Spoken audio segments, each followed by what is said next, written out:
இவர் நான் உங்கள் டாக்டர் குமார் பேசுகிறேன். நம்ம நிகழ்ச்சியில் பல்வேறு தரப்பட்ட குறிப்புகளை பார்த்துட்ருக்கோம். அந்த வகையில் இன்றைக்கி ஒரு ப்ராடக்ட் ரிவ்யூவாக ஹிமாலயா நிறுவனத்தாருடைய லீவ் 52 அப்படிங்கிற மருந்தை பார்க்க போகிறோம். இது சிறப்பு வகையிலையும் அதே நேரத்தில் மாத்திரை ஃபார்முலாவிலையும் கிடைக்கிது. இன்றைக்கி பார்த்திங்கன்னா இந்த லிவர் டாக்ஸிசிட்டி அது வரக்கூடிய விகிதம் அதிகமாகிடுச்சுங்க. இது முதல்ல நம்ம வரக்கூடிய மாறி வரக்கூடிய உணவு கலாச்சாரம், ப்ரிசர்வேட்டிவ் போட்ட உணவுகள், ஆன்டிபயோட்டிக் சேர்ந்த கலவையான உணவுகள், இதுவெல்லாம் ஒரு பக்கம் இருந்தாலும் சரி, கிளைமேட் கண்ட்ரோல் உடைய ஒரு இது எங்கேருந்து போனாலும் சரி, இப்போ இந்த தூசு இதுகள்லாம் வரும் பொழுது பார்க்கும் பொழுது அதே நேரத்தில் நம்ம குடிக்கக்கூடிய உணவாக இருந்தாலும் சரி, அதே நேரத்தில் இந்த ஆல்கஹாலிக் பேவரேஜ் இந்த மாதிரியானது, சோசியல் டிசார்டர் சமுதாய சீரழிவுகளால் வரக்கூட இது, போதைப் பொருள் பழக்கம், இது எல்லாமே நீங்கள் கொடுக்கக்கூடிய அதே நேரத்தில் மருந்து மாத்திரைகள் இவைகள் எல்லாமே எந்த இடத்துல போய் ஒரு இடத்துல சேருதுன்னு கேட்டிங்கன்னா நம்ம உடம்புல ஜீரண மண்டலத்தில் போய் ஜீரணிக்கப்பட்டு சிறு குடல்கள்னால் உள் உறிஞ்சப்பட்டு ஈரலில் தாங்க ஃபஸ்ட்டு உள்ளடையுது. அப்படி வரும்பொழுது தான் நீங்கள் ஆல்கஹால் சாப்பிட்டாலும் சரி, உணவு சாப்பிட்டாலும் சரி, மருந்து மாத்திரைகள் சாப்பிட்டாலும் சரி, அமிர்தமே சாப்பிட்டாலும் சரி, நஞ்சே சாப்பிட்டாலும் சரி, முதல்ல அது டிஷ்யூக்கு சப்ளை பண்ணுறதுக்கு முதல்ல வரக்கூடிய ஒரு ராஜ உறுப்பு எதுன்னு கேட்டிங்கன்னா ஈரல் தாங்க. அதனால தாங்க இந்த உறுப்பு ஃபஸ்ட்டு பாதிக்கப்படுது. அதில் பார்க்கும்பொழுது பார்த்திங்கன்னா இந்த லிவர் டாக்ஸிசிட்டி இன்றைக்கி ஒரு முக்கிய பேசு பொருளாக ஆயிடுச்சு. அதுக்கு நான் ஏற்கனவே சொன்ன மாதிரி உணவும் ஒரு வகையான காரணம், அதே நேரத்தில் இந்த பிளாஸ்டிக் வகை பயன்பாடு, பொல்யூஷன் ஒரு வகையான இது, அதே நேரத்தில் நம்ம ஆர்டிஃபிஷியலாக இது பண்ணக்கூடிய ஆன்டிபயோட்டிக் இந்த மாதிரியான இது நோய் பாதிக்கப்பட்டிருப்பாங்க, இந்த மாதிரியான இது மருந்து மாத்திரைகள், அதே நேரத்தில் சில பேத்தோஜன் நோய் கிருமிகள், ஹெப்பாடைட்டிஸ் பி வைரஸ், இதனால் என்னன்னு கேட்டிங்கன்னா இந்த ஈரல் பாதிக்கப்பட ஆரம்பிச்சிடும். அதே நேரத்தில் பார்த்திங்கன்னா வைரஸ் மட்டும்தானான்னு கேட்டிங்கன்னா அமீபியாசிக்ஸ் ஆப்சஸ் அது பார்த்திங்கன்னா இன்றைக்கி பார்த்திங்கன்னு கேட்டிங்கன்னா பழைய பொருள்களை சுட வச்சு சாப்பிட்றது, கெட்டுப்போன உணவுகளை சாப்பிட்றது, பழைய பிரியாணியை ஹீட் பண்ணி சாப்பிட்றது, இதில் அமீபாசிஸ் தாக்கம் அதிகமாக இருக்கும். இந்த அமீபாசிஸ் தாக்கம் இது பண்ணும் பொழுது என்னன்னு கேட்டிங்கன்னா கடைசியில் போய் அது சேரக்கூடிய இடம் தான் ஈரலில் போய் இருந்துக்கிட்டு என்னன்னு கேட்டிங்கன்னா லிவர் ஆப்சஸை தூண்டி கொடுக்க ஆரம்பிச்சிடும். சரி, அமீபா மட்டும்தான் காரணம்னு கேட்டிங்கன்னா நம்ம டைஃபாய்டு இது சொல்கிறோம் பார்த்திங்களா, இந்த டைஃபாய்டு ஃபீவர் வந்த பிறகு இந்த சால்மோனல்லா டைஃபி எங்கே போய் இருக்குதுன்னு கேட்டிங்கன்னா ஏறத்தாழ இந்த ஈரலில் தாங்க போய் இது சேர்ந்து இருக்கும். மறுபடிக்கும் ஒரு சூழ்நிலை வரும்பொழுது பார்த்திங்கன்னு கேட்டிங்கன்னா அது மறுபடிக்கும் இதாகிட்டே இருக்குது. இதனால தான் டைஃபாய்டு காய்ச்சல் வந்தவனுக்கு 6 மாதத்துக்கு ஒரு தடவை, 1 வருஷத்துக்கு ஒரு தடவை இது வர ஆரம்பிச்சிடும். காரணம் இந்த கிருமி போய் அங்கே போய் டெபாசிட் ஆகி உட்கார ஆரம்பிச்சிடும். இதனால தாங்க இந்த ஈரல் பல வகைகளில் பாதிக்கப்படுது. இதில் பார்க்கும்பொழுது பார்த்திங்கன்னா ஈரல் ஒரு மனிதனுக்கு கெட்டு போயிடுச்சுன்னு கேட்டிங்கனாலே பசி இருக்காது, ஆக்டிவிட்டி ரொம்ப லோவாக போய் அவனால் எந்த ஒரு ஆக்ஷன் பெர்ஃபார்மன்ஸ் பண்ண முடியாது. காரணம் இந்த இரத்த சிவப்பு செல்களுடைய இது குறைக்க ஆரம்பிச்சிடும். அதே நேரத்தில் ஹீமோகுளோபினோட அளவு, அந்த இரும்பு சத்தோட அளவும் குறையிறதுனால என்னன்னு கேட்டிங்கன்னா இதர செல்களுக்கு போகக்கூடிய ஆக்சிஜன் அளவும் குறைய ஆரம்பிச்சுக்கிறோம். சரிங்களா? இதனால் என்னன்னு கேட்டிங்கன்னா அவங்களுக்கு சோர்வாகவே இருக்க ஆரம்பிச்சிடும், பசி எடுக்காது. அதே நேரத்தில் ஃப்ரீ ரேடிக்கல் செல்ஸ்னால் உடம்பு இன்னும் பாதிக்கப்பட்டு இதாக ஆரம்பிச்சிடும். அதே நேரத்தில் வெயிட் லாஸ் ஆக ஆரம்பிச்சிடும். இன்சோம்னியா இது தூக்கம் இல்லாமல் இருக்கிறது, இந்த மாதிரி இது பாதிப்புகள் வர ஆரம்பிச்சிடும். பசி இல்லாமல் இருக்கக்கூடிய ஒரு சூழ்நிலை இதாக இருக்கும். உணவுப் பொருட்களை பார்த்துட்டாங்கன்னு கேட்டிங்கன்னா அவேர்னஸ், அதாவது ஒரு நரகளை பார்த்த மாதிரி சொல்லும் தெரியுங்களா, ஒரு மலத்தை பார்த்தா நம்ம எப்படி ஒரு அருவருப்பு அடையுமோ அதே மாதிரி தாங்க அந்த உணவு பொருளை பார்க்கும்போது அவங்களுக்கு இதாக இருக்கும். ஈரல் நல்லா நல்லா இருந்துச்சுன்னு கேட்டிங்கன்னா ஒரு உணவுப் பொருளை நீங்கள் கடந்து போகும்போது உங்களை அறியாமலே நாவில் ருசி ஏற்படும். அதாவது அந்த எச்சில் ஊற ஆரம்பிக்கணும். அப்படிப்பட்ட ஒரு இதில் உள்ளதான் அந்த இது. ஆமாம், அந்தளவுக்கு ஃபங்க்ஷன் பண்ணக்கூடியது நம்மளுடைய மது பழக்கத்தினால தான் இன்றைக்கி மெஜாரிட்டி இந்த ஈரல் பாதிக்கப்படுது. ஏன்னு கேட்டிங்கன்னா இவங்க இந்த ஆல்கஹால் டேமேஜ்னால் என்னன்னு கேட்டிங்கன்னா ஈரலோட அந்த பேரன்கைமா செல் கட்டுமானமும் கொழுப்பு திசு வந்து ரொம்ப வந்து குறைய வந்து ஆரம்பிச்சிடும். அதனால் வந்து ஈரல் தன்னுடைய அளவில் இருந்து சுருங்கி சுருங்கி சுருங்கி வந்து சின்ன சின்ன கட்டிகள் போல் வர ஆரம்பிச்சிடும். சரிங்களா? அதில் தான் இந்த லிவர் சிரோசிஸ்ன்னு நம்ம வந்து சொல்லக்கூடியது. இந்த லிவர் சிரோசிஸ் ஆயின பிறகு கூட மறுபடியும் குடியை நிறுத்த மாட்டாங்க, குடிச்சிக்கிட்டே இருப்பாங்க. அப்போ வந்து என்னென்னு கேட்டிங்கன்னா ஈரல் மேலும் பாதிப்பு அடைஞ்சு செப்டிக் கண்டிஷனுக்கு போக ஆரம்பித்து அது என்னன்னு கேட்டிங்கன்னா மஞ்சள் காமாலை தோன்றுவிச்சு மரணம் அடைஞ்சிடும். அதாவது பாக்டீரியா வைரஸ் அந்த ஹெப்படைட்டிஸ் பி வைரஸ்னால் வரக்கூடிய மஞ்சள் காமாலை கூட அந்த அளவுக்கு பாதிப்பு பண்ணாது.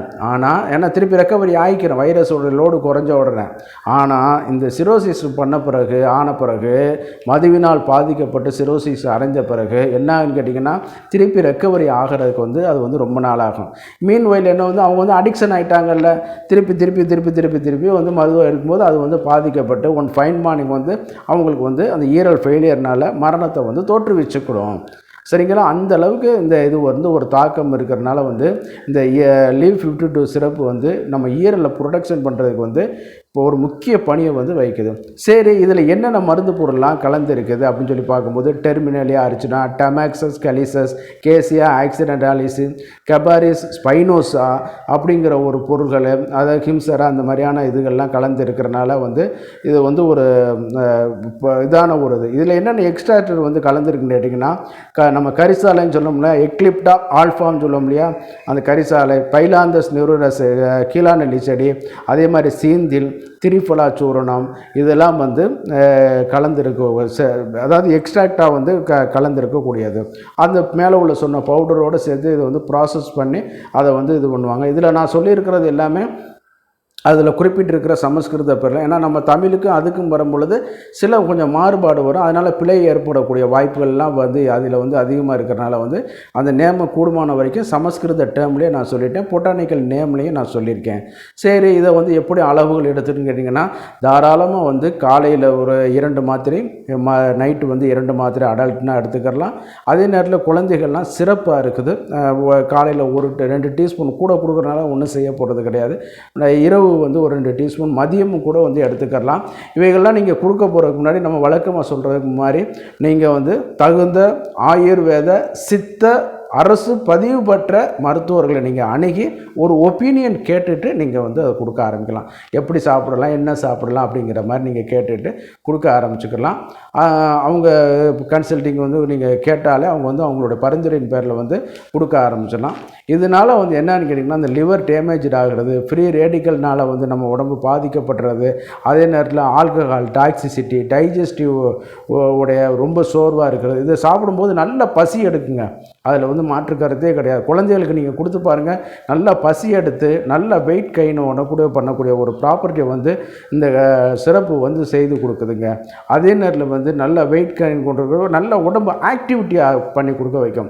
எப்போதும் பாருங்கள், சோர்ந்து போய் உட்கார்ந்துருக்காங்க இல்லையா, டயர்டாக இருக்கிறவங்க, என்ன வேலை செஞ்சுட்டு வந்தாலும் மூச்சு வாங்கிட்டு உட்கார்ந்துருக்குறோம், அவங்களுக்கு வந்து இதை வந்து நீங்கள் கொடுத்தீங்கனால இன்னும் கொஞ்சம் அவங்களுக்கு வந்து பெட்டர் பெர்ஃபார்மன்ஸ் வந்து கிடைக்க வைக்கும். லிவருடைய ஃபங்க்ஷனை வந்து நம்மளுக்கு அறிஞ்சது வந்து இதுதான், செய்ய உணவுப் பொருளை ஜீரணித்து பிற உறுப்புகளுக்கு வந்து கடத்துதுங்கிறது. ஆனால் அதை விட இன்னும் நம்ம அறியாத சில பணிகள்லாம் ஈரல் வந்து பண்ணிகிட்டே இருக்குது. சரிங்களா? அப்போ அதெல்லாம் நம்ம பார்த்துட்டு வரும்பொழுது வந்து நம்ம வந்து பெரிய டாப்பிக்காக போய்ட்டுருக்கோம். அந்த ஈரலை நம்ம வந்து பாதுகாக்கக்கூடிய கடமை வந்து நம்மளுக்கு வந்து ரொம்ப முக்கியங்க. சரிங்களா? ஈரலை வந்து ஈரல் நல்லா இருக்கிற வரைக்கும் நீங்கள் மருந்து கொடுத்துக்கிட்டே இருக்கலாம் நோயாளிகளுக்கு.